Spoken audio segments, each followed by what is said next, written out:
তাদের আমাদেরই যে সৃষ্টি, যে মুসলমানের যে জিনিসগুলো রয়েছে, মুসলমানের যে অবদান রয়েছে, সেই মুসলমানের তথ্য, মুসলমানের সমস্ত বিষয়গুলো চুরি করে তারা তাদের নামে চালিয়ে থাকে। যেমন পৃথিবীর মধ্যে সর্বশ্রেষ্ঠ বিজ্ঞানী ছিলেন মুসলমান বিজ্ঞানী, ডাক্তারের মধ্যে তিনি ছিলেন ইবনে সিনা। তিনি ছিলেন কি? ইবনে সিনা।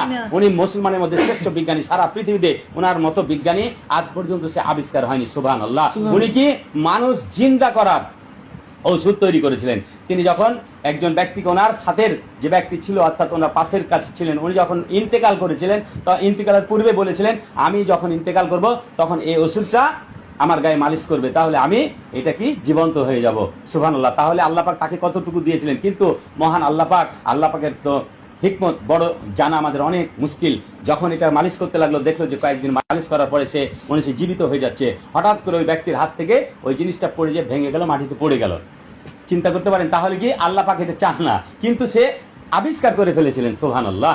তাহলে চিন্তা করতে পারেন, তাহলে মুসলমান সুন্নত। এখন এই সুন্নতের বিষয়টা কেমনে খাবেন, কেমনে পড়বেন। যেমন আমরা অত্তিনি অজয়তুন, তিন এবং জয়তুন ফলের কথা, তিন এবং জয়তুন ফলটা যেটা আল্লাহ পাক কোরআন শরীফে যে জিনিসটা খেতে বলেছেন, আদেশ করেছেন, সেটা কি হয়ে যায়? ফরজ। তিন ফল এবং জয়তুন ফল আপনি কিভাবে খাবেন? পৃথিবীর কোথাও নিয়ম নীতি সবাই পাবে না। আজকে এই রাজারবাগ দরবার শরীফের বলা বলি দেখে দেখবেন এখন মাওলানারা এই বিষয়গুলো নিয়ে আলোচনা করছেন, মানুষকে একটা দৃষ্টি আকর্ষণ করার জন্য। বলবেন যে এই জয়তুন ফলে এই হচ্ছে, মানে আমাদেরই গবেষণা তারা নিয়ে তারা এখন তাদের মতো চালিয়ে তারা চিন্তা করে গবেষণা করে বলতেছে। এখন তারা তো গবেষণা করছে, এবং আমরা যখন এটা প্রচার প্রসার বেশি করলাম, তখন কিন্তু তারা এখন এটা প্রচার করে, তিন ফল খান, জয়তুন ফল খান। তাহলে তিন আর জয়তুনের কি উপকার? তিনে হরমোন ক্ষমতা বৃদ্ধি করে। আপনি তিন খেলে গিরায় ব্যথা দূর হয়, আপনার টক্সিন ভিতরে যদি কোনো বিষক্রিয়া থাকে সেটা ধ্বংস হয়ে যায়, বুকে কফ জমাট থাকলে সেটা উঠে যায়। এবং জয়তুন ফলটা কিভাবে খাবেন? সাতটা, আমাদের গাড়িতে কিন্তু তিন জয়তুন ফল আছে। কালো জিরাটা কিভাবে? কালো জিরার মধু আমাদের কিন্তু সমস্ত ভেজাল মুক্ত। যেমন আমাদের কালো জিরা, আমাদের প্রত্যেকটা মানুষ হচ্ছে নামাজি, এবং সেটা কি কালো জিরাকে সুন্নতে তর্জ তরিকায় ধৌত করা হয়। 3 বার ধৌত করা খাস সুন্নত। কয়বার? 3 বার বিজোড়। এইভাবে 3 বার কালো জিরা দেওয়া হয়, ধুয়ে শুকিয়ে এই কালো জিরাটা আবার বিক্রয় করা হয়। তাহলে আমরা কতটুকু তাহাকিক করি? আমাদের মশলা, তেল, সরিষার তেল, সমস্ত কিছু ভেজাল মুক্ত জিনিস পাবেন এখানে। আমাদের কাছে রয়েছে কি? যেমন ধরুন আপনার সিরকা, এই সিরকা যদি খান, সিরকা উত্তম নিয়ামত। এই উত্তম নিয়ামতটা যদি আপনারা গ্রহণ করেন, তাহলে কি হবে? আপনার সমস্ত অসুখ বিসুখ থেকে আল্লাহ পাক শেফা দান করবেন। সুবহানাল্লাহ। এই সিরকার মধ্যে কি রয়েছে? নিয়ামত ইজা সালাতুন ফুল, নিশ্চয় উত্তম নিয়ামত হচ্ছে সিরকা। এই সিরকার মধ্যে রয়েছে কি? আপনার গ্যাস্ট্রিক ভালো হয়, স্টোমাক ভালো রাখে, অর্থাৎ হজম শক্তি বৃদ্ধি করে, রুচি বৃদ্ধি করে, আপনার ডায়াবেটিস নিয়ন্ত্রণ নিয়ে আসে। সুবহানাল্লাহ। কারো যদি কাষ্ঠকাঠিন্য থাকে, কষা পায়খানা থাকে, তাহলে আপনি সিরকা নিয়মিত খাবেন, আল্লাহ পাক আপনাকে শেফা দান করবেন। সুবহানাল্লাহ। সিরকার অনেক উপকারিতা। আমাদের অনেক লোক আছে যারা নকে ইনফেকশন হয়েছিল, সিরকা দিয়ে মুছে সিরকা দিয়ে ওই ইনফেকশন দূর হয়ে গেছে। সুবহানাল্লাহ। সিরকা আপনার চুলকানি রোগ হয়েছে, আপনি যদি অর্থাৎ চর্মরোগ হয়েছে, সেটা যদি আপনি পানিতে দিয়ে যদি আপনি সিরকা দিয়ে গোসল করেন, সেই চর্মরোগটা ভালো হয়ে যায়। সিরকা অনেক উপকার। তাহলে এই রাসূল পাক সাল্লাল্লাহু আলাইহি ওয়াসাল্লামের সুন্নাত প্রচার কেন্দ্রে এই সুন্নতের মধ্যে রয়েছে রহমত, বরকত, সাকিনা। সুবহানাল্লাহ। আজকে মুসলমান এই সুন্নত থেকে দূরে সরে যাওয়ার কারণে অসুখ বিসুখে নিমজ্জিত। আজকে ধরেন আমরা যদি ফুল পেট না খেয়ে হাফ পেট খাই, ডাক্তার যদি বলে যে অল্প খান এবং হাঁটেন, তাহলে কি করবেন? আপনি হাঁটবেন না? অল্প খাবেন, একটা রুটি সবজি খান, অমুক খান, ধমুক খান, কিন্তু ডাক্তার অনুযায়ী। কিন্তু আল্লাহ রাসূল তো 1400 বছর আগেই বলে গেছেন। কি বলেছেন? খাওয়ার আগে পানি খেতে বলা হয়েছে। পানিটা খাবেন। দাঁড়িয়ে খেলে কি হবে? কিডনি রোগের, দাঁড়িয়ে খেলে কিডনির ক্ষতি হবে, কিডনির ক্ষতি হয়ে যাবে। তাহলে বসে খাবেন, বসে খাওয়া খাস সুন্নত। আপনি থাল চেটে খাবেন, খাস সুন্নত। যতগুলো বিজ্ঞানীরা এটা গবেষণা করে দেখতেছে যে থালটা চেটে খাওয়ার মধ্যে কি উপকরণ রয়েছে, কি উপকার রয়েছে।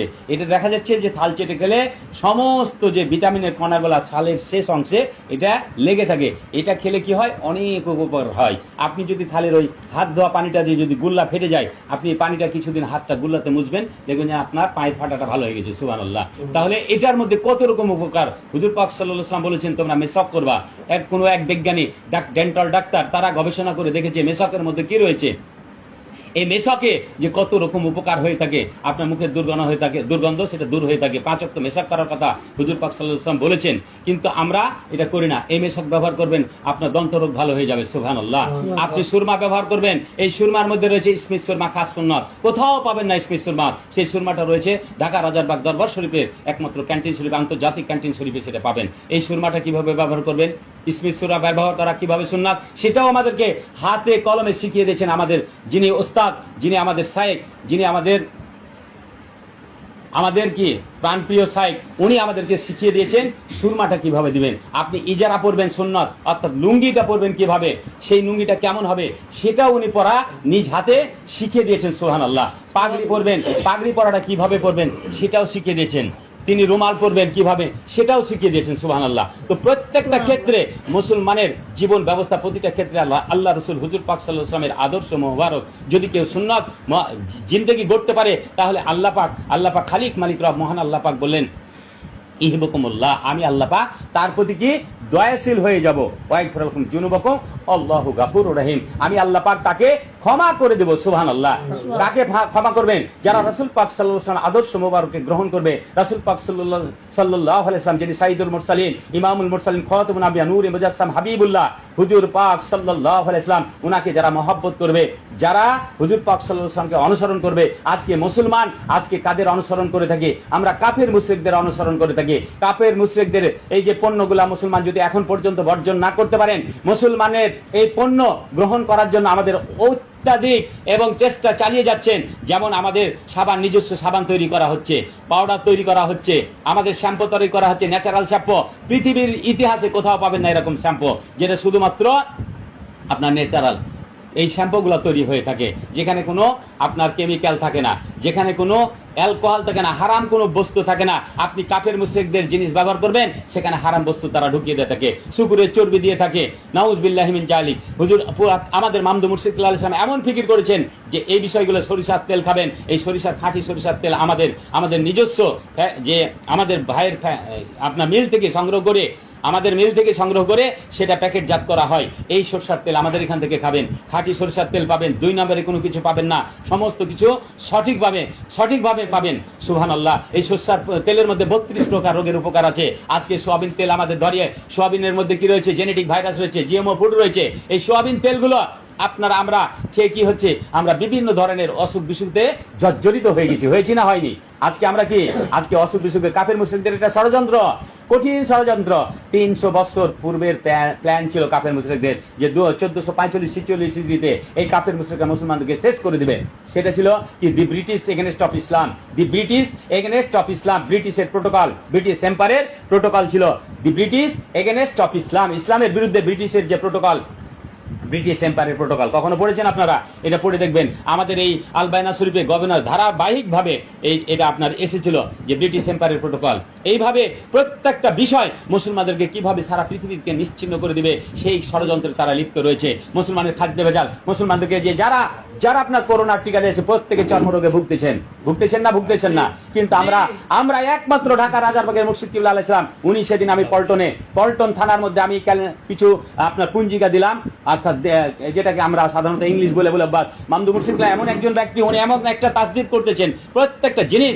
এই যে আমাদের এই যে শব্দটা ব্যবহার করলাম আমি, কি ক্যালেন্ডার বললাম, কিন্তু না, ক্যালেন্ডার বলা যাবে না, এটাকে বলা হবে বর্ষপঞ্জিকা। কি বলা যাবে? বর্ষপঞ্জিকা। বাংলা ভাষায় কথা বলতে হবে। আমরা হ্যালো বলি, হ্যালো শব্দটা ব্যবহার করা যাবে না। কে বা কারা সালাম দিতে হবে, বুঝতে পেরেছেন? যেমন আমরা মোবাইল বলি, এটা মোবাইল বলা যাবে না, হাতিব। এটাকে কি বলা হচ্ছে? হাতিব বলা হয়েছে। এই সমস্ত বাংলা ভাষা এটা তিনি সংস্কার করে যাচ্ছেন। সুবহানাল্লাহ। যেখানে হিন্দুদের নাম আছে সেখানে মুসলমানের নাম দেওয়া হচ্ছে। যেমন আমাদের ওখানে ছিল ভগবানপুর, সেটা হয়েছে ভাগ্যবানপুর। সেটাকে আমরা ওটা সংস্কার করে ফেলেছি। কিন্তু জামানার ইমাম মুস্তাই ঢাকা রাজারবাগের মুর্শিদ কিবলা আলাইহিস সালাম, উনি প্রত্যেকটা জিনিস, প্রত্যেকটা ক্ষেত্রে, শিক্ষা ব্যবস্থাপনা থেকে শুরু করে অর্থনৈতিক ব্যবস্থাপনা, প্রত্যেকটা ব্যবস্থাপনা উনি হাত দিচ্ছেন এবং বলে যাচ্ছেন প্রত্যেকটা মুসলমানকে সেই বিশালগুলা মুসলমানের দিকে একভাবে রুজু করার জন্য উনি প্রতি মুহূর্তে এটা বলে যাচ্ছেন যে মুসলমান যেন এক জায়গায় আঁকড়ে ধরে, সবাই এক রুজ্জুর মধ্যে হয়ে যায়। এই জন্য প্রত্যেকটা কাফের মুশরিকদের পণ্যগুলো আমাদের বর্জন করতে হবে। তাহলে এই পর্যন্ত কোথায় নেবেন? কার কাছ থেকে নেবেন? তার বিপরীতে আমরা সমস্ত পণ্য এটা আবিষ্কার করে আমরা এটা মানুষের দ্বারে দ্বারে পৌঁছে দিচ্ছি। সুবহানাল্লাহ। উনি এই পরিকল্পনা হাতে নিয়ে আমাদের মাঝে এই আন্তর্জাতিক সুন্নাত প্রচারের গাড়ি নিয়ে আমরা আপনাদের মাঝে এসে থাকি। আপনারা অর্ডার দিবেন আমাদেরকে, কি করবেন? চাহিদা দিবেন, আমাদেরকে এই চাহিদা দিবেন, এই চাহিদা অনুযায়ী আমরা কি করব? আপনাদের কাছে পৌঁছে দেব। আমাদের সমস্ত মামলা আপনারা বাইরে মানে আপনারা একটু কম্পেয়ার করে দেখবেন, আমাদের সবচেয়ে উত্তম মাল, সবচেয়ে নির্ভেজাল মাল পাবেন, আপনি আমাদের কাছে পাবেন। সুবহানাল্লাহ। এই জন্য আপনারা নির্ভেজাল যদি খেতে চান, দেখেন অন্যান্য কোম্পানির কাছে যান, আপনার ওই যে কাপের মুশরিকদের বিভিন্ন কোম্পানি আছেন, ইস্কার বিভিন্ন, দেখেন মশলার মধ্যে তাদের ভেজাল রয়েছে, ইয়ার মধ্যে মরিচার গুঁড়ার মধ্যেও তাদের ভেজাল আছে, প্রত্যেকটা জিনিসের মধ্যে তারা ভেজাল দিয়ে থাকে। এই ভেজাল দিয়ে গিয়ে ভেজাল কিছু দিলে, আপনি যদি মরিচের জন্য অন্য কিছু দিয়ে থাকে, তাহলে কি আপনার ক্ষতির কারণ হবে? অনেক জায়গায় দেখা যায় বালু দিয়েছে, আবার ধনিয়ার গুঁড়ার মধ্যে অনেক কিছু দিয়ে যায়, ওই দেখা যায় ধানের গুঁড়োগুলো দিয়ে থাকে, ওজন বাড়িয়ে দেয় ইনকাম করার জন্য, অবৈধতা ইনকাম করে। আমাদের যদি 2 টাকা বেশি আপনাদের কাছে আপনারা খাঁটি পাবেন, তাহলে এই সুন্নত আন্তর্জাতিক সুন্নত প্রচার কেন্দ্র থেকে আপনারা সুন্নত মোবারক মানে জিনিসগুলো আপনারা কিনবেন, অবশ্যই কিনবেন। আজকে আমি যে বিষয়টা শুরু করতে বলেছিলাম আমাকে সুন্নতের বিষয়ের উপরে, তাহলে আমরা এই সুন্নতের কিছু আলোচনা করলাম, রেখাপাত করলাম। এই সুন্নত প্রচার প্রসার এবং সুন্নতি মালামাল আমরা কিনে রাসূল পাক সাল্লাল্লাহু আলাইহি ওয়াসাল্লামের জিন্দেগি অর্থাৎ হুজুর পাক সাল্লাল্লাহু আলাইহি ওয়াসাল্লামের যে জীবনী মোবারকে যেসব জিনিসগুলো উনি ব্যবহার করেছেন, যেমন আমি কিছুক্ষণ আগে কি আপনাদের মাঝে সামনে জয়তুন তেল মাখলাম না? জয়তুন তেল এটা হচ্ছে এক্সট্রা ভার্জিন রয়েছে, এক্সট্রা ভার্জিন যেখানে রয়েছে সেই জয়তুন তেল আপনারা যদি খান, আপনাদের হরমোন ক্ষমতা ভালো থাকবে, আপনার স্কিন ডিজিজ হবে না, আপনার চর্মরোগ কখনো হবে না, মুখে মাখলে কখনো চর্মরোগ হবে না, আপনার চেহারাটা লাবণ্যতা থাকবে, চেহারার মধ্যে কি থাকবে? লাবণ্যতা থাকবে। সুবহানাল্লাহ। আপনি দামি যেটা বলতে চাচ্ছিলাম, কাফের মুশরিকদের বিজওয়াস যে ক্রিমটা ব্যবহার করে থাকে আমেরিকা, 1200-1300 টাকা দাম, নাম শুনেছেন? বিজওয়াসের নাম শুনেছেন আপনারা? বিজওয়াস 1200 টাকা দাম, কিন্তু আমরা এটা ব্যবহার করে থাকি সামুল নহল, নাম দেওয়া হয়েছে কি? সামুল, মধু থেকে তৈরি করা হয়েছে সামুল নহল মানে মৌমাছি, যেটা মধুর চাক হইতে যে আমাদের মোমটা থেকে তৈরি হয়ে থাকে। এই নহল একটা সূরার নাম রয়েছে, এখান থেকে কিন্তু এই চাকের মধু থেকে এবং চাকের যে মোমটা আছে এবং জয়তুন তেল এর মাধ্যম দিয়েই কিন্তু এই সামুল নহল আমরা ক্রিম তৈরি করে থাকি। বুঝতে পেরেছেন? এই ক্রিমটা আপনারা ব্যবহার করবেন, এই ক্রিমটা আপনারা অবশ্যই ব্যবহার করবেন। আল্লাহ পাক আমাদেরকে সেই রাসূল পাক সাল্লাল্লাহু আলাইহি ওয়াসাল্লাম সুন্নতি জীবন গড়ার তৌফিক দান করুন। এবার যে বিষয়টি আমি বলতে চাই আপনাদের মাঝে, যে আল্লাহ পাকের হাবিব হুজুর পাক সাল্লাল্লাহু আলাইহি ওয়াসাল্লামকে মহব্বত করলে, যে যাকে মহব্বত করবে তার কথাই সে তত বেশি বলবে না? তাহলে আসুন দেখুন, আজকে যারা রাসূল পাক বসেন ভাই, যারা আল্লাহ পাকের হাবিব হুজুর পাক সাল্লাল্লাহু আলাইহি ওয়াসাল্লামের কথা বলেন, তারা রাসূল পাক সাল্লাল্লাহু আলাইহি ওয়াসাল্লামের প্রতি যে ভাষাগত ত্রুটি বলে থাকেন, সাহাবা ইকরাম রাদিয়াল্লাহু তাআলা আনহুম ওনাদের কাছে ওনাদের শানে কথা বলে থাকেন ভাষাগত ত্রুটি, শরাফতের অভাব। কারণ সাহাবা ইকরাম রাদিয়াল্লাহু তাআলা আনহুম ওনারা আসাসারা মুবাশশারা 10 জন সাহাবী, আল্লাহ পাক ওনাদেরকে জান্নাতি হিসাবে ঘোষণা করেছেন, এই জমিনেই ঘোষণা করেছেন। সুবহানাল্লাহ। তাহলে ওনাদের নামগুলো কিভাবে উচ্চারণ করেন? এরকম কি দেখেছেন? অনেক আলেম ওলামারা যারা আলেম দাবি করে থাকে, বলে আলী নাউজুবিল্লাহ, মনে হচ্ছে তার বাবা নাহি ভাই, কারামাল্লাহু আজহু আলাইহিস সালাম। এই কথা বলা লাগে না, এই কথা বলতে পারে না। আমাদেরকে শিখিয়ে দিয়েছেন এই শিক্ষা, এই লকব দ্বারা কথা বলবেন। যেমন সিদ্দিক আকবর আলাইহিস সালাম, অনেকে বলে আবু বকর, নাউজুবিল্লাহ, মনে হচ্ছে বাবা নাহি ভাই, আর কেউ নাম ডাকছে, নাউজুবিল্লাহ। তাহলে ওনাদের নামটা, ওনাদের শানটা, ওনাদের মর্যাদাটা আল্লাহ পাক স্বয়ং খালিক মালিক রব দান করেছেন। সুবহানাল্লাহ। তাহলে আল্লাহ পাক খালিক মালিক দান করেছেন রাসূল পাক সাল্লাল্লাহু আলাইহি ওয়াসাল্লামের সঙ্গে থাকার কারণে উনি কি হয়েছেন? ওনারা সাহাবা ইকরাম রাদিয়াল্লাহু তাআলা হয়েছেন। ওয়াইস করণী আলাইহিস সালাম রাসূল পাক সাল্লাল্লাহু আলাইহি ওয়াসাল্লামকে অনেক বেশি মহব্বত করেছে, 32টা দাঁত ভেঙেছেন, কিন্তু সাহাবীর মর্যাদা পাননি। উনি খায়রে তাবি ছিলেন, কিন্তু ওই মর্যাদাটা লাভ করতে পারবে না, পারিয়ে উনি। এটা কিন্তু একটা কঠিন বিষয়। তাহলে দেখুন হুজুর পাক সাল্লাল্লাহু আলাইহি ওয়াসাল্লামের মর্যাদা মর্তবা, এখন তো হুজুর পাক সাল্লাল্লাহু আলাইহি ওয়াসাল্লাম নাই, আছেন কি? তাহলে আমাদেরকে কাকে অনুসরণ করতে হবে? এটা কি জানেন আপনারা? আল্লাহ পাক কালামুল্লাহ শরীফের উলিল আমর কি বলা হয়েছে? উলিল আমর নাইবে রসুল ওয়ারিসুল আম্বিয়া, নবীর যিনি ওয়ারিস এবং উলিল আমর হবেন, উনাকে আপনাকে অনুসরণ করতে বললেন। এখন আমাদের বলার বিষয়, আমার বলার বিষয়, এই পয়েন্টটাই আপনাদের মাঝে আমি ডিসকাস করতে চাই বুঝার জন্য, যে উলিল আমর নাইবে রসুলের ওয়ারিস যিনি হবেন, যিনি নায়েব হবেন, যিনি উলিল আমর হবেন, যিনাকে আল্লাহ পাক অনুসরণ করতে বললেন, তার কথা শুনতে বললেন, তার আদেশ মানতে বললেন, তাহলে ওই লোকটা কেমন হওয়া উচিত? বলেন তো দেখি, আপনারাই বলেন কেমন হওয়া উচিত? তার আমল কেমন হওয়া উচিত? তার আদব কেমন হওয়া উচিত, তার চলাফেরা কেমন হওয়া উচিত, তার ভাষাগত কেমন হওয়া উচিত, কাকে আপনি অনুসরণ করবেন, এই লোকগুলোকে আপনাকে খুঁজতে হবে। তাহলে এখন দেখুন যতগুলো ইসলামিক দল আছে তারা ছবি তোলে, বেপর্দা হয়, বেহাপনা হয়, গণতন্ত্র করে, লং মার্চ করে, হরতাল করে, মারামারি করে, কাটাকাটি করে, করে না করে না, দাহ পুত্তলিকা করে। তাহলে এগুলা কি শরীয়ত? আপনি আজকে ধরেন, আমাকে দিয়ে উদাহরণ দিই, আমি একজন ইসলামিক দল, আপনি একজন আওয়ামী লীগ, উনি একজন বিএনপি, 3 জন, আর ধরেন উনি হলেন এরশাদ সরকার, এরশাদ, 4 জন হয়ে গেলাম। তাহলে কি হলো, একজন আমি ইসলামিক দল হলাম, আর আপনি হলেন আরো বাকি 3 জন হচ্ছেন অন্যান্য দল, তার আপনারা হচ্ছেন গণতান্ত্রিক দল। আর আমি ইসলামকে দাবি করি, আমি ইসলামিক দল, আমি দাবি করছি ইসলামিক দল, কিন্তু আমিও করি গণতন্ত্রের ওপর শপথ। আমি করি যে সংসদে কি করি, গণতন্ত্রের ওপর শপথ করি না? কার বিধিবিধান মানিয়ে চলবো? আমরা শপথটা করি কার? যে দেশের একত্ববাদ মানিয়ে চলিব, সংসদের কি এই সংবিধানের বিধিবিধান মানিয়ে চলিব। তাহলে আমি কার শপথ গ্রহণ করব? আমি শপথ গ্রহণ করব আব্রাহাম লিঙ্কন যে গণতন্ত্র তথা ডক্টর কামাল যে রচিত আইন, আব্রাহাম লিঙ্কন যে আইন, যে প্রণয়ন, যে গণতন্ত্র তন্ত্র মন্ত্র যেটা করে গেছে, সেটার উপরে আমরা শপথ নিলাম। তাহলে আমি কি ইসলামের উপর থাকতে পারলাম না? আমি কি পেরেছি? তাহলে আমি কি ইসলামিক দল হলাম? তাহলে এই ব্যক্তিকে আমাকে অনুসরণ করা যাবে না, আমি তো ইসলাম মানতে পারলাম না, আমাকে আপনি অনুসরণ করতে পারবেন না। এবার আসেন, আমি কুল্লু মুসাব্বিরুন ফিন্নার, সমস্ত ছবি তুলনেওয়ালা আঁকনেওয়ালা জাহান্নামী। কে বললেন? হাদিস শরীফের মধ্যে আসলো, বুখারী শরীফের হাদিসের মধ্যে। আপনি মাজুর, সেটা আলাদা মাসালা, আপনি সাধারণ ব্যক্তি, আলাদা মাসালা। যিনি উলিল আমর, আল্লাহ পাকের যিনি সাথে যিনার কানেক্টেড, ওলি আল্লাহ, উলিল আমর, যাকে আল্লাহ পাক অনুসরণ করতেন, তিনি কি ছবি তুলবেন অহরহ? মানে সবসময় ছবি তুলবেন না? ছবি তুলবেন, হারাম কাজ করবেন। কোন হারাম কাজ করতে পারলে ওলি থাকবেন? হারাম কাজ যে করবে সে কি কখনো ওলি আল্লাহ থাকতে পারবে? তাহলে যারা হারাম কাজ করে সেটা কি ওলি আল্লাহ, তাকে উলিল আমর, আল্লাহ পাকের মনোনীত উলিল আমর হতে পারে? যাকে আল্লাহ পাক, যিনাকে আল্লাহ পাক অনুসরণ করতে বললেন, উনি তো উলিল আমর হতে পারলেন না। এবার কুল্লু লাইবুন হারাম, সমস্ত খেলাধুলা হারাম।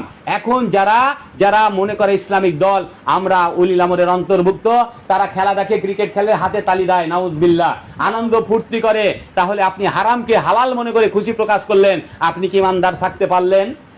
আপনি কি ইমানদার থাকতে পারলেন? হারামকে আপনি খুশি প্রকাশ করলে আপনি ইমান থাকবে? আপনার ইমানটা থাকতে পারে না। তাহলে কি আমি উলিল আমর হতে পারবো? আমাকে কি আপনাকে অনুসরণ করতে পারবেন? আমাকে কি অনুসরণ করবেন?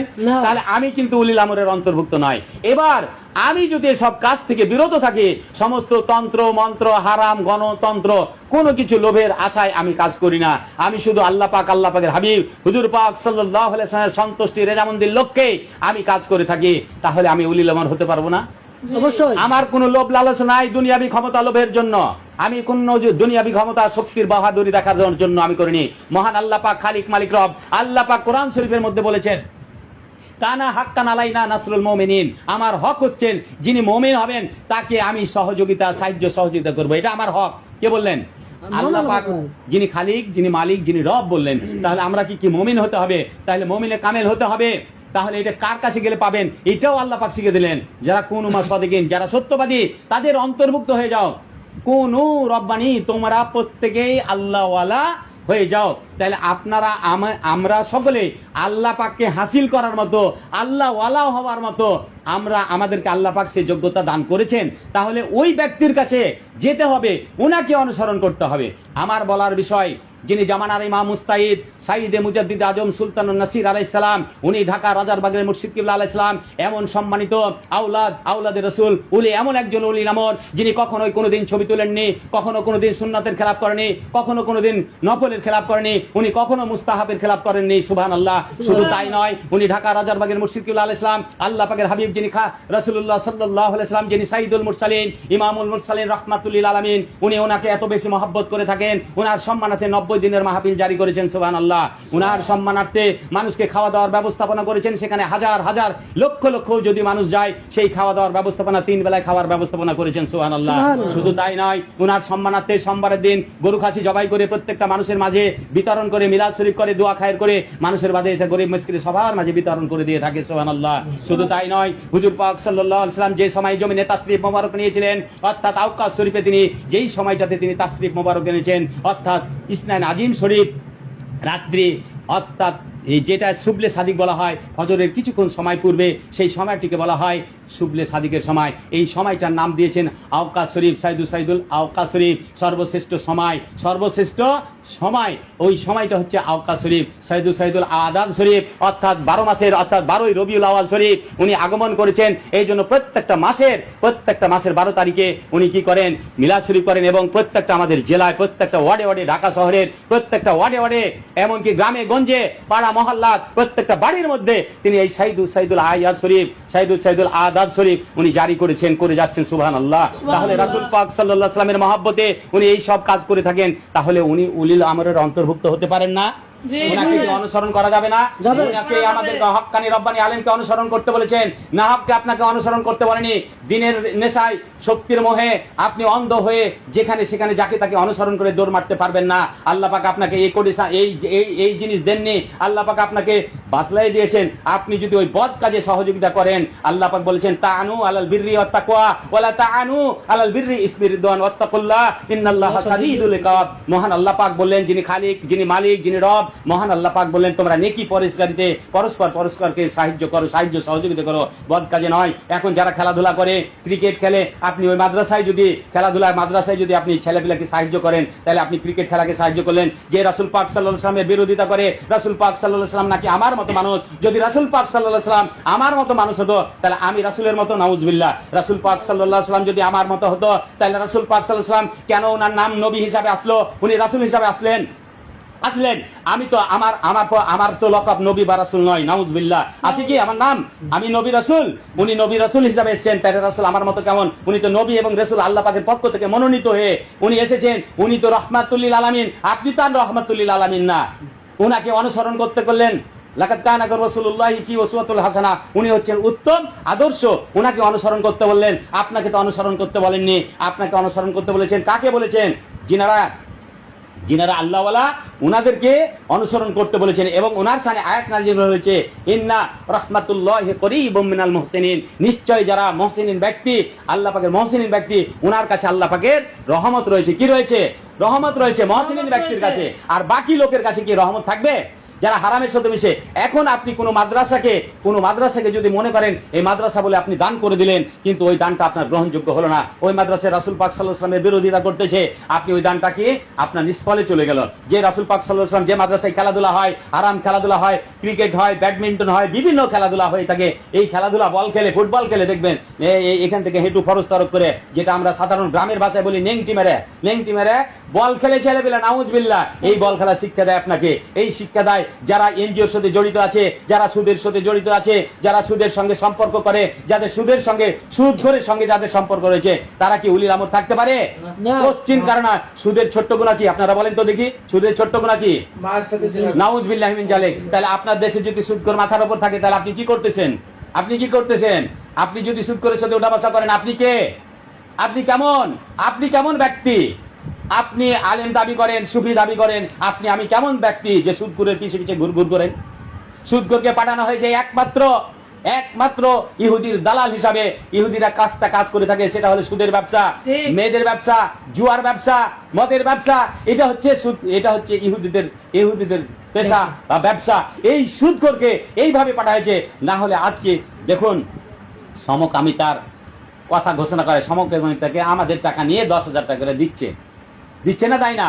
আজকে বাংলাদেশে কি নিয়ে আসছে? এই যে বিদেশি কি বলা হচ্ছে, এটা যে আপনার গোছানো হচ্ছে, এটা না আরেকটা জিনিস, যেহেতু আপনার যে মানব কি জিনিসটা বলেন না, একটু মনে হচ্ছে না, আসছে না।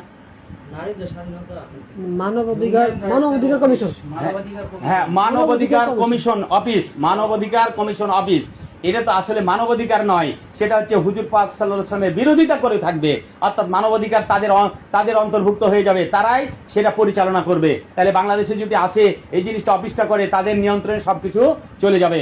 তাহলে দেখুন আজকে এই সরকার আসার পর পরে কি করেছে, নারকেল দ্বীপ যেটাকে বলা হয় সেন্ট মার্কিং, যেটাকে বলা হয় এই সেন্ট মার্কিং দ্বীপ, এই সেন্ট মার্কিং দ্বীপটা কি করা হয়েছে, বন্ধ করে দেওয়া হয়েছে। ওখানে যে আপনার যারা যেতেন, অর্থাৎ টুরিস্টে যারা আসতো, যারা যেত ওই সেন্ট মার্কিংকে যেত তারা, কিন্তু সেই জায়গাটা সেই পর্যটকটাকে বন্ধ করে দেওয়া হয়েছে। সেটা কি করা হয়েছে, ওখানে দেখেন লোকজন আর যেতে দেওয়া হয় না, ওখানে লোকজন যেতে দেওয়া হয় না। তাহলে ওখানকার ইনকামটা বন্ধ হয়ে গেল না?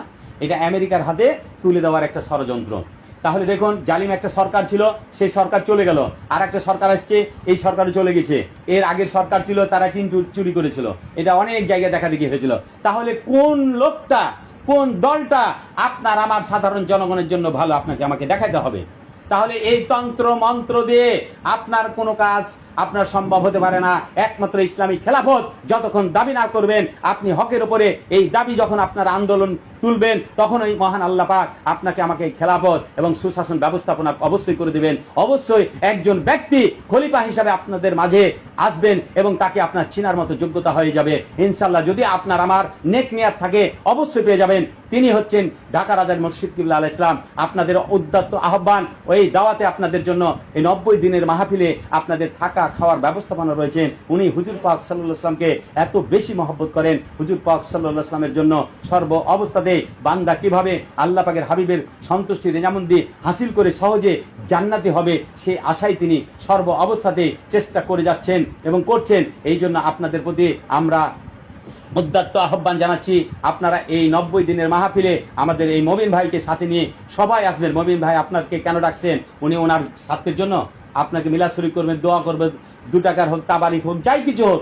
একটা ব্যবস্থাপনা করেছেন, যা কিছু করুক। তাহলে এই তাবারকের ব্যবস্থাপনা ডেকে এনে আপনাকে আমাকে খাওয়াচ্ছেন, কারণটা কি, কার উদ্দেশ্যটা কি, তার উদ্দেশ্যটা কি? আপনার আমার কাছ থেকে কিছু কি ফায়দা হাসিল করবে? ফায়দাটা হবে, একটা ফায়দা হবে, যে যদি একটা মমের আলো থেকে যদি আপনি শত শত আলো নিতে থাকেন, মমের আলো কি কমবে? কমবে না। তো আপনাকে যে আলোটা দিতে চান মুমিন ভাই, যে আলোগুলা দিতে চান, যে জিনিসটা বুঝাইতে চান, ডেকে এনে, আমরা ঢাকা থেকে এসেছি উনাদের কথাগুলা বলার জন্য, এই ডেকে এনে যদি আপনি একটা ব্যক্তি যদি ইসলাহ হয়ে যান, একটা ব্যক্তি যদি নেককার হয়ে যান, আসমান জমিনে যতগুলো জায়গা আছে সমস্ত সওয়াব ভরে যাবে, সুবহানাল্লাহ। এবং যতদিন আপনি সেই সওয়াবটা আপনি কি করবেন, আপনি করবেন, নেক কাজগুলো করবেন, সেই সওয়াবটা উনি একটা হিস্সা পেতেই থাকবে। আপনার কিন্তু কমবে না, আপনার কমবে না। কিন্তু উনি যে দাওয়াত দিয়ে আপনাকে হক পথের মতের দিকে আপনাকে অগ্রসর করিয়ে দিয়েছে এবং হক্কানি রব্বানি আলেমের কাছে আপনাকে পৌঁছে দিয়েছেন, উলিল আমরের কাছে, সঠিক উলিল আমরের কাছে আপনাকে পৌঁছে দিয়েছেন, এই জন্য সেই হিস্সাটা লাভ করবে, সুবহানাল্লাহ। তো আপনারা যারা এসেছেন এখানে অত্যন্ত সৌভাগ্য, আল্লাহ পাক আপনাদেরকে দয়া করেছেন বিধায় আমরা আসতে পেরেছি। আপনারা অবশ্যই এই 90 দিনের মাহফিলে আপনাদের দাওয়াত রইল, ওখানে থাকা এবং খাওয়া দুটাই ব্যবস্থাপনা রয়েছে, সুবহানাল্লাহ। থাকা এবং খাওয়া, আপনি তাবলিগে যান, হক না হক বুঝেন না বুঝেন আল্লাহ পাকে ভালো জানেন, বুঝার চেষ্টা করবেন। আজকে যারা মুনাজাতের বিরোধিতা করে তারা কি করে হক থাকতে পারে আপনি বলেন দেখি? মুনাজাত করা যাবে না, আরে মুনাজাত করা যাবে না মানে মুনাজাতের মধ্যে অন্তরে ইতমানান লাভ করে আপনি বাপের কবর জিয়ারত করা যাবে না। আপনি আল্লাহ পাক শিখিয়ে দিলেন রব্বির হামহুমা কামা রব্বাইয়ানি সাগীরা, আপনি নিষেধ করলেন, এটা কেমন কথা হলো? আপনি কবরে যাবেন, মৃত্যুর কথা স্মরণ হবে, দোয়া করবেন, সওয়াব রেসানি করবেন, দোয়া করবেন পিতা মাতার জন্য। কত এটা ভালো কাজ না মন্দ কাজ? সবে বরাতে আপনি দোয়া কি করেন, গান বাজনা করেন, মসজিদে যায়, সবে বরাত নাই এ কথা বলে বন্ধ করে দেয়, মানুষের রোজাকে বাদ করে দেয়। তারা কি হক না হক বলেন তো? না হক। তাহলে এরা কার দালাল, এরা কার লোক? ইহুদির লোক। তাহলে এখান থেকে আমরা স্পষ্ট হয়ে যাচ্ছি, যারা এই সব দিনগুলোকে, মহরম মাসের 2টা রোজা আল্লাহ রাসূল নিজে করে গেছেন, বলে গেছেন উম্মতদেরকে, এই রোজা থেকে যারা বিরত করায় তারা কার লোক? ইহুদির লোক, স্পষ্ট। তাহলে এই বিশেষ দিনগুলো, বিশেষ ক্ষণগুলো থেকে যারা দূরে সরিয়ে দিতে চায় তারাকে আপনারা চিহ্নিত করুন এবং তাদের ফতোয়া, তাদের সহবত, তাদের সাথে উঠা বসা সমস্ত কিছু নিষেধ হয়ে যান, দূরে সরিয়ে দেন। ইমাম থাকলে ইমাম সাহেব থাকলে ইমাম সাহেবকে সরিয়ে দেন, এই সব ইমামকে রাখা যাবে না। তাহলে আপনারা কে? সেই সব ইমাম সংগ্রহ করতে আহলে সুন্নাত ওয়াল জামাতের আকীদা, যে আমলগুলো সারা পৃথিবীর শুরু থেকে শেষ পর্যন্ত এখন পর্যন্ত মিলাদ শরীফ, কিয়াম শরীফ আমরা ঘরে ঘরে করেছি। মিলাদ শরীফ করেছি না করিনি? একটা ঘর উদ্বোধন করলে কোরআন শরীফ করিয়ে একটা মিলাদ শরীফ করাইছি। আর এই বেটা আমার বাবা মারা গেছে, আমি কি করি? গান বাজনা করি। এ বেটা গান বাজনা করে, তখন তো বলিস না। বিয়ের অনুষ্ঠানে গান বাজনা করে, ভটকা ফুটায়, ওই লাইটিং করে, বড় ডেক বাজায়, তখন তো কথা বলার তোর যোগ্যতাই থাকে না। যোগ্যতা হয় কখন? তোরা যেহেতু ইহুদির দালাল, তখন তোদের যোগ্যতা হয়। তখন কথা বলি যে দিন ইসলাম থেকে মানুষকে সরিয়ে দেওয়ার জন্য এই কাজগুলা সূক্ষ্মভাবে করে থাকি, মানুষের ব্রেনের মধ্যে ঢুকিয়ে দিস। আরে বিদাত বিদাত বলতে বলতে বলতে বলতে দাঁত হারিয়েই ফেলেছি। বিদাত বলতে বলতে তুই যে নিজেই বিদাত, তোর পায়ের তলা থেকে মাথার চাঁদি পর্যন্ত পূর্ণ বিদাতের অন্তর্ভুক্ত। ওরাকে জিজ্ঞাসা করবেন যারা বিদাতের কথা বলে যে মোটরসাইকেলে পড়েছি, তোর বাপের কালে কোনোদিন মোটরসাইকেল দিয়েছে? আল্লাহ রসুলের জামানে ছিল? ফ্যান ছিল কোনোদিন? মাইক ছিল কোনোদিন? দেখছে আল্লাহ রসুল হুজুর পাক সাল্লাল্লাহু আলাইহি ওয়াসাল্লামের সময়? তাহলে এই বিষয়গুলো থেকে যারা সরিয়ে দিতে চায় বিদাত বলে, তাহলে এই কাজগুলা করে কি? বিদাতি কাজ করে না? এখন বিদাতে সাইয়া, বিদাতে হাসানা, যে বিদাত উত্তম বিদাত, যেমন ফ্যানের বাতাস খাচ্ছেন, এটা হচ্ছে উত্তম বিদাত, তাই না? এটাকে বলা হয় বিদাতে হাসানা। অর্থাৎ আগে ছিল পাখা বা এভাবে টানা, আমরা আমাদের দাদার এবং পদ্দাদাদের ছিল এইভাবে চাকররা টানতো, এইভাবে ধরে টানা দিত, সোপের মতো থাকতো, টানতো, ওই বাতাসটা করতো। আবার বড় বড় পাখা নিয়ে দুইজন এভাবে ঘুরাইতো, বুঝতে পারছেন? এইটা হচ্ছে সেই সময় ফ্যান ছিল এটাই। তাহলে এখন আসলো কি ফ্যান, ফ্যানের বদলে তারপরে কি হলো? এসি, তাই না? তাহলে এই ফ্যান আসলো, এসি হলো। তাহলে আপনার মসজিদে মসজিদে এখন এসি, এসির বাতাস খাও কেন? ফ্যানের বাতাস খাও কেন? এটা এলে তো বিদাত। তুমি তো বন্ধ করে দাও, তুমি মাইকে কথা বলো, এটা তো বিদাত। তুমি এগুলা কথা বলিও না। এই সব কথা বলে বলে মানুষকে ধোকা দেয়। এই ধোকাবাদী গুলোকে আপনাকে দূরে সরাইতে হবে। সরাইতে হবে না? হবে না? আপনাদের কাছে আমার দুইটা পয়েন্ট রেখে গেলাম। একটা হচ্ছে হক চিনার কয়েকটা উপায়। এই যে এই লক্ষণগুলো যাদের মধ্যে রয়েছে তারা কিন্তু হক্কানি রব্বানি, আপনারা বলেন আলেম না, হক্কানি রব্বানি আলেম না। তাদের কাছ থেকে আমরা দূরে থাকবো ইনশাল্লাহ, ইনশাল্লাহ। এবং এই লোকগুলাকে আমরাকে প্রতিহত করতে হবে ইনশাল্লাহ। এটাই হচ্ছে আমাদের কাজ। এবং হক্কানি রব্বানির আলেমের আমি দাওয়াত দিয়ে গেলাম, ওনার কাছে একবার যাবেন, আপনি ওনার হাতে যাবেন, তোবা ইস্তেগফার করবেন। আপনি ওনাকে মানবেন কি মানবেন এটা পরের বিষয়, আপনাকে আমাকে পৌঁছে দেওয়ার দায়িত্ব আপনার কাছে। আপনাকে যেতেই হবে, আপনারাকে দেখে আসতেই হবে, অবশ্যই যেতে হবে। যাবেন না? আপনি একজন ভালো ডাক্তার খুঁজেন। আপনার অসুস্থ হলে আপনি কোথায় যান? ইন্ডিয়া, আপনি আমেরিকা, বিভিন্ন দেশে। আপনার টাকা থাকলে যত শক্তি জায়গা বাঁচার জন্য অনেক চেষ্টা করবেন।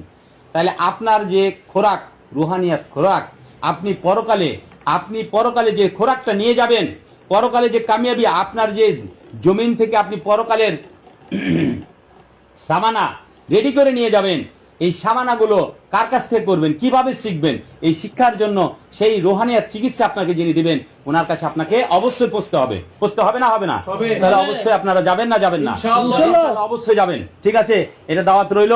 মুমিন ভাইয়ের সাথে আপনারা সকলে যাবেন। মহান আল্লাহ পাক আমাদেরকে দয়া করে, ইহসান করে সম্মানিত রাসূল হুজুর পাক সাল্লাল্লাহু আলাইহি ওয়াসাল্লামের মারিফত মহব্বত এবং উলিল আমরের মারিফত মহব্বত এবং ওনার ইত্তেবা করার আল্লাহ পাক তৌফিক দান করেন। ওমা তৌফিক ইল্লা বিল্লাহ। এবং সুন্নতি জীবন, ইয়া আইয়ুহাল্লাযীনা আমানু উদখুলু ফিস সিলমি কাফা, এই পরিপূর্ণ এই আয়াতের মেজদাত হতে পারি। মহান আল্লাহ পাক আমাদেরকে সেই তৌফিক দান করেন। ওমা তৌফিক ইল্লা বিল্লাহ। আসসালামু আলাইকুম।